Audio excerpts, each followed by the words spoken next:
తండ్రి అనంతమైన నీ ప్రేమను బట్టి, నీ ప్రణాళికను బట్టి, ఈ నిర్మాణం నశించిపోతున్న ఇద్దరు బిడ్డలను అత్యంత నీ ప్రేమను బట్టి, నీ ఏర్పాటును బట్టి ఈ విధంగా బాప్తిలో పొందుకోవడానికి వారి ఎడల మీరు కనబరిచిన నీ ప్రణాళిక, నీ ప్రేమను బట్టి నీకు వందనాలు తండ్రి.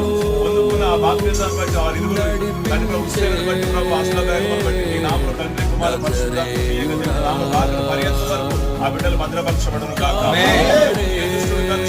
అధికార బిడ్డలు వేలుబడి చేయకుండా ప్రభువా, ఈ స్వాస్థ్యంగా నీ సొత్తుగా ముద్రించబడిన ఆ కుటుంబం చుట్టూ ప్రభువా నీ అగ్ని ప్రాకారంగా వేయబడును గాక. ఈ నూతన కావల బిడ్డలు భద్రపరచబడును గాక. ఈ మహిమను కలిగిన ఆ యొక్క నీ బిడ్డలు ఈ లోకంలో జీవించే జీవితకాలం అంతట్లో ఆ మహిమను కొరకు ప్రకాశింప చేసి నీ మహిమపరిచి ఉన్నతమైన దీవెన ఆశీర్వదించబడిన జీవితాలు ఈ నామములో బిడ్డలు అనుగ్రహించబడును గాక. సంతానాన్ని దీవించి ఆశీర్వదించండి ప్రభువా. సర్వలోకానికి సమస్త అధికారం ఆధిపత్యం కలిగిన సృష్టికర్త నామములో ఇచ్చిన ఈ బాధ్యతను తండ్రి నీ నామములో సమస్త రాజ్యం వరకు భద్రపరచబడును గాక.